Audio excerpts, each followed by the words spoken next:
तो गिरिराज जी में श्री गया प्रसाद जी महाराज की समाधि, पंडित श्री गया प्रसाद जी। मैंने दर्शन नहीं किया उनका। 94 में भगवत प्राप्ति हुई उनको, हमारा जन्म 96 में हुआ, तो दर्शन नहीं हुआ। लेकिन उनकी लीलाएं और उनकी बातें हमने बहुत सुनी। वे सदा अपने शिष्यों से कहते थे कि हम सब ठाकुर जी के खिलौना हैं। खेलवे वारो, खिलौना के कभी ऊपर बैठ जाए, खिलौना को कभी ऊपर बैठा ले, खिलौना को कभी जल में डाल दे, खिलौना को कभी मिट्टी में डाल दे, खिलौना की कभी गाल गर्दन मरोड़ दे, खिलौना को कभी तोड़ दे। खेलने वाले की पूर्ण आसर तू रहता है खिलौना, तुम जैसे चाहो मेरे साथ खेलो। बच्चे को खिलौना दे दो, कभी फेंक देगा, कभी खेलेगा, कभी गले से लगा के सोएगा, कभी उसको भोजन कराएगा, कभी श्रृंगार करेगा, कभी पढ़ाएगा, कभी मारेगा। हम सब खिलौना है, ठाकुर जी हमसे खेल रहे हैं। बस याद रहे, ठाकुर जी से एक ही बात कहते रहना, क्या कि संसार में नए खिलौने आते हैं तो बालक पुराने खिलौने को छोड़ देता है। हे नाथ, आप ऐसा मत करना। अंतिम श्वास तक मैं ही आपका खिलौना रहूं और आप मुझसे खेलते रहना, जैसे चाहो वैसे। ये ऑस्ट्रेलिया आपको भेज के ठाकुर जी खेल ही रहे हैं आपके साथ। जब भारत में थे तो क्या लगता था, वहां जाके सब ठीक हो जाएगा, डॉलर आएंगे, घर बन जाएगा, बच्चे इंग्लिश बोलने लगे, फ्लुएंट इंग्लिश में बात किया करेंगे। Mom make some breakfast for me, I want to marry this girl. कितना ख्वाब बनाए थे, ऑस्ट्रेलिया जाएंगे सब बढ़िया रहेगा, बड़ी बड़ी गाड़ियों में घुमा करेंगे, वहां अंग्रेजों से बढ़िया फटी जींस पहन के हम भी रहेंगे, रात में पार्टी डिनर विनर करने जाया करेंगे। और जब लौट के कभी कभी बीच में भारत आया करेंगे तो सबको अभिमान में कहा करेंगे, कहाँ रहते हैं? मेलबर्न। हमारे एक भैया बोल रहे मेलबर्न, जो मेल को जला दे, मेलबर्न। मैंने कहा नहीं, मेलबर्न, र जो है वो साइलेंट बोलो। तो लेकिन हुआ क्या यहां आके, इससे बढ़िया तो भारत में ही थे। एक हफ्ता काम नहीं करो तो टेंशन हो जाती है, बिल कैसे भरेंगे, मॉर्गेज कैसे पूर्ण होगा, गाड़ी की किस्त कैसे जाएगी, घर के सामान। और भारत में 1.5 महीना तान दुपट्टा पड़े रहो, कोई टेंशन नहीं है, तब भी पराठा मिलने वाला है। 1.5 महीना बाद भी आपकी घर की पत्नी या माता जी कहेंगे, बढ़िया गर्म पराठे बनाए हैं, खा लो। यहां तो चिंता हो जाती है, कैसे करें।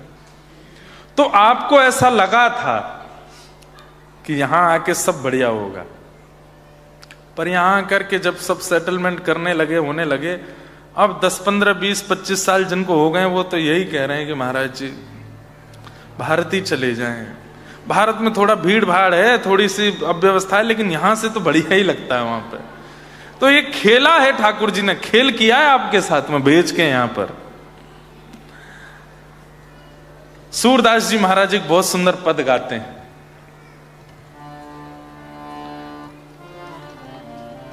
नाचो बहुत गोपाल अब मैं, नाचो बहुत गोपाल। ओ नाचो बहुत गोपाल अब मैं, नाचो बहुत गोपाल। काम क्रोध को पहर चोलना, काम क्रोध को पहर चोलना, कंठ विषय की माल, कंठ विषय की माल। अब मैं नाचो बहुत गोपाल, अब मैं नाचो बहुत गोपाल। अब मैं नाचो बहुत गोपाल, अब मैं नाचो बहुत गोपाल। बहुत नाच लिए नाथ संसार में, अब बस अपने चरण में रखो और कुछ नहीं चाहिए। तो ये वृंदावन रस भक्ति है। इसका प्रथम सूत्र क्या है? सबसे पहला सूत्र वृंदावन रस भक्ति का ठाकुर जी से संबंध। दूसरा सूत्र विश्वास, ठाकुर जी से भरोसा कभी टूटे ना, चाहे जैसी परिस्थिति आ जाए। और तीसरा समर्पण, पूर्ण समर्पित हो जाओ। और चौथा, कभी कुछ मत कहो, जो हो रहा है जो होगा सब बढ़िया होगा। संसार को लगता होगा कि ये तो बहुत अनर्थ हो गया इनके साथ में, नहीं आप ये कहो नहीं नहीं ठाकुर जी ने कुछ सोच के ही किया होगा, कुछ बढ़िया ही उन्होंने आगे के लिए विचार किया होगा। ठीक है, मुझे स्वीकार है, जो मेरे साथ हुआ मुझे सब स्वीकार है। नाथ आपका प्रसाद है और प्रसाद सदैव कल्याणकारी होता है। इस प्रकार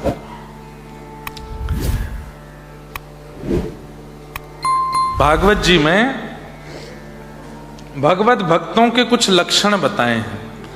इन्हीं लक्षणों में हम कुछ ब्रज के भक्तों के भाव सुनेंगे और इन लक्षणों को आप ढूंढिएगा कि ये आपके अंदर ये लक्षण हैं कि नहीं है। सबसे पहला, उत्तम भक्त।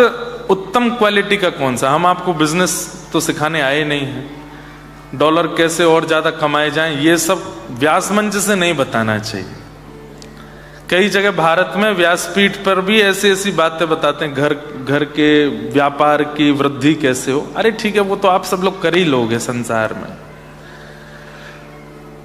भक्ति में वर्धन कैसे हो और कितनी प्रकार की भक्ति होती है, क्या क्या उनमें ध्यान रखने वाली बातें होती हैं, कितनी कैटेगरीज होती हैं, हम कौन सी कैटेगरी में हैं, ये ध्यान से सुनो।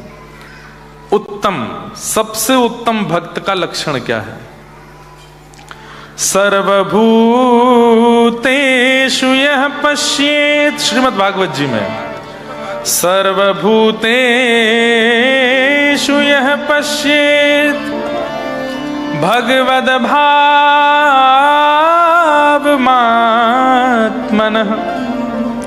भूतानि भगवत्यात्मन् एष भागवतोत्तमः। सब लोग इधर देखो, ध्यान से सुनो। उत्तम भक्त का लक्षण क्या है? कह तो मैं दूंगा, लेकिन आप लोग कहोगे महाराज जी प्रैक्टिकल बात नहीं है ये। जो सब में हरि को देखे वो उत्तम है। हमारे वृंदावन के एक रसिक हुए श्री हरिराम व्यास जी, जिनका एक प्रसिद्ध पद लगभग सबको याद होगा, किशोरी तेरे चरणन की रज पाऊं, बैठी रहूं कुंजन के कोने, श्याम राधिका गाऊं। हरिराम व्यास जी का एक स्वभाव था कि वो सब में हरि को देखते। जैसे कोई व्यक्ति अगर थोड़ा हत्ता तगड़ा है, थोड़ा मोटा है और पेट वेट बाहर निकला हुआ है और थोड़ा गाल वाल भी चब्बी हैं, खूब जो है भारी भरकम शरीर है, दुनिया के लोग क्या कहें, देखो पृथ्वी पर बाहर घूम रहा है। पर हरिराम व्यास जी कहते, वाह जय हो, ऐसे लग रहे हैं कि साक्षात गजानन महाराज, गजेंद्र श्री गणपति जी पधारे हैं, लंबोदर महाराज की जय हो। उस भाव से प्रणाम करते। कभी देखते कि कोई बहुत क्रोधी व्यक्ति घूम रहा है, सबको डांटता फटकारता हुआ घूम रहा है, सब लोग कहते अरे बड़ा क्रोधी है। हरिराम व्यास जी कहते परशुराम जी हैं, क्रोधी नहीं है, परशुराम जी। कभी देखते बड़े सौम्य, चुप रहते हैं, कुछ बोलते नहीं, सब में हाँ जी हाँ जी हाँ जी, ऐसे स्वभाव वाला व्यक्ति। अरे ये तो मर्यादा पुरुषोत्तम राम जी हैं, प्रणाम करो भैया। सब में ठाकुर जी का गुण देख लेते थे। कोई बहुत नटखट चप्पल लेने वाला, कभी इधर कभी उधर, कभी इधर कभी उधर, उसको देख के अच्छा ये तो बालकृष्ण प्रभु हैं हमारे, एक रस एक स्थिर नहीं रहते। हरिराम व्यास जी सब में हरि दर्शन करते। कम से कम ऐसी दृष्टि बन जाए हमारी। हम लोग क्या करते हैं, सब में दोष देखते हैं, तुम में ये क्वालिटी है, तुम में ये कमी है। सब में दोष देखने की दृष्टि की जगह सब में ठाकुर जी का लक्षण देखने लग जाएं। ये तो वैसे ठाकुर जी हैं, इनका स्वभाव तो ऐसा है।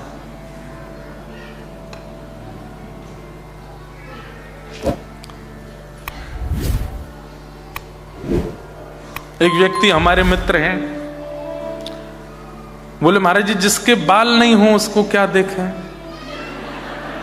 उसमें क्या देखें?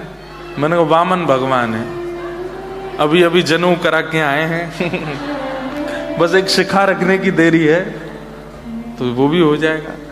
ऐसा कोई स्वरूप है ही नहीं जो हम लोगों में हो, ठाकुर जी वे स्वरूप के ना हो। आजकल दाढ़ी मूछ भी रखते हैं, फैशन है, सब लोग रखते हैं। देखो खाटू श्याम भगवान दाढ़ी मूछ रखते हैं, उनके भी, ठाकुर जी के भी दाढ़ी है, ठाकुर जी के भी मूछ है। सर्वभूतेषु यह पश्येद भगवत भाव मात्मना, सब में भगवत भाव रखो। लेकिन ये संभव नहीं है, मैं जानता हूं ये संभव नहीं है। तो फिर क्या करें? सब में ठाकुर जी को नहीं देख सकते, तो कम से कम किसी में अवगुण मत देखो, किसी में दोष मत देखो, गुण देखने का प्रयास करो। नामाचार्य श्री हरिदास ठाकुर, ध्यान से सुनिए, एक मुस्लिम परिवार में जन्मे, लेकिन ठाकुर जी ने उनको पकड़ लिया और इतना हरिनाम गाते, इतना भगवान नाम गाते कि एक दिन जिस क्षेत्र में वे थे बंगाल में, वहां के राजा ने, वो भी मुस्लिम थे, उसने अपने सब म्लेच्छ सेना को भेज दिया। बोले कि ये जो काफिरों के भगवान का नाम गाता है, इसके हाथ पैर बांध करके, हाथों में हथकड़ियां, पैरों में बेड़ियां बांध के पूरे नगर में दौड़ा दौड़ा करके कोड़ों से मारो, ताकि कल को कोई भी हमारे यहां का बालक काफिरों के भगवान का नाम गाने में घबरावे। ये स्थिति करो इसकी। सोचिए, हाथ बांध रखे, पैर बांध रखे और सैनिक लेकर के बाजार में घूम रहे हैं और कोड़े मार रहे हैं। कोड़े भी ऐसे नहीं, कोड़ों में भी छोटी छोटी कील घुसी हैं। उन कोड़ों को जब मारते हैं तो जब वो कोड़ा पड़ता है तो हरि बोल हरि बोल हरि बोल करके हरिदास ठाकुर रुदन करते हैं।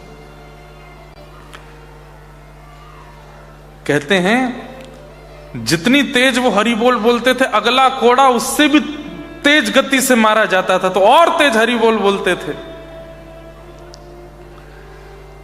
हरिदास ठाकुर उनके चरणों में प्रणाम करते, जो मारते। वो कहते तुम हमको प्रणाम क्यों करता, हम तुझे मार रहे हैं। बोले कि मैंने संकल्प लिया था कि मैं बहुत ऊंचे स्वर में हरि नाम गाऊंगा, लेकिन बहुत प्रयास करने पर भी ऊंचे स्वर में नहीं गा पाया।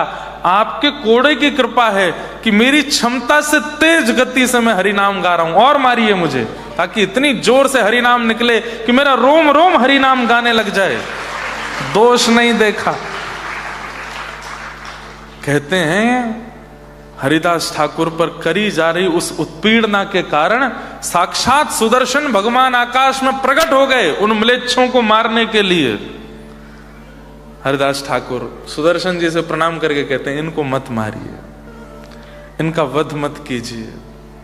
हे नाथ, ये कलयुग है, कलयुग में दोष देख करके अस्वीकार मत कीजिए। ये सतयुग नहीं है, ये द्वापर नहीं है, त्रेता नहीं है, कलयुग है। यहां पर दोष देख करके भी आप केवल स्वीकार करो, नाथ इनको मत मारो। हम लोगों के स्वभाव में एक क्वालिटी है हम लोगों की आंख में कि दोष बहुत जल्दी देखते हैं, हम बहुत जल्दी दोष दिख जाता है। अभी अगर मैं आपसे कहूं अपने बगल वाले को देखो, देखो एक बार, देखना एक बार, देखो बगल वाले को देखो, और कहा जाए कि चलो अब इसके बारे में 10 अच्छी बातें लिख के बताओ, तो आपको क्या लगेगा? महाराज जी वी नीड सम टाइम, हमें थोड़ा समय दीजिए, थोड़ा इसके संग बैठेंगे, बात करेंगे, इसके साथ घूमेंगे फिरेंगे, तब जाकर के कुछ बता पाएंगे। लेकिन आपसे कहा जाए कि इसके बारे में 10 अवगुण बताओ, तो आप पता है क्या कहेंगे? एक्स्ट्रा सीट मिलेगी, एक शीट तो भर गई है, एक और दे दीजिए, उसमें भी लिख दूंगा। और ये हंसने वाली और आपको कोई मजाक कराने वाली बात नहीं, ये वास्तविकता है संसार की। हमको अवगुण देखना किसने सिखाया? कैसे इतनी जल्दी हम दूसरों में दोष देख लेते हैं?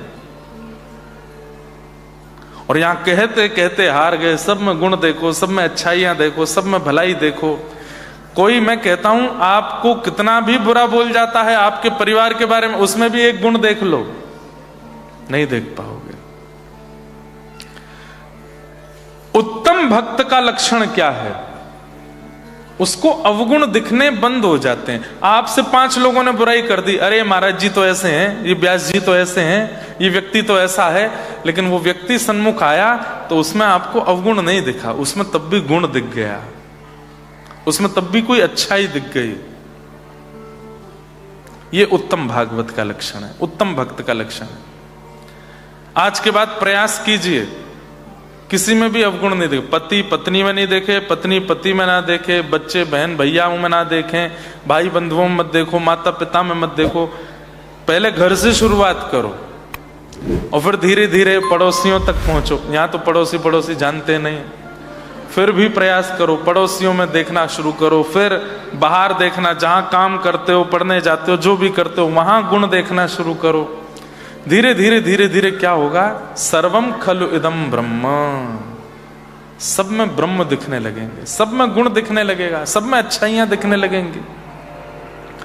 जैसे ही किसी में अवगुण दिखता है तुरंत नेत्र बंद किया करो, हरे कृष्ण कृष्ण कृष्ण हरे हरे, हरे राम राम राम हरे। मुझे अवगुण नहीं देखना है, मुझे दोष नहीं देखना है।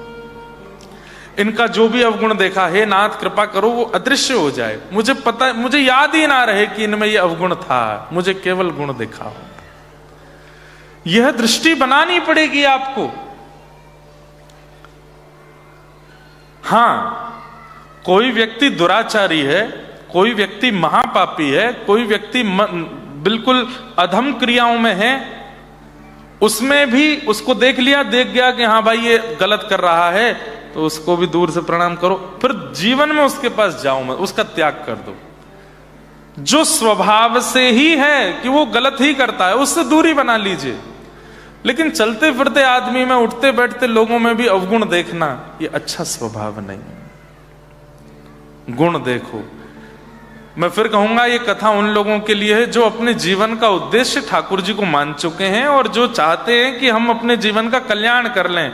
डॉलर वॉलर कमाना और ये सब तो चलो ठीक है, लेकिन बस ये जन्म जो है ये सफल हो हमारा, उन लोगों के लिए बात है।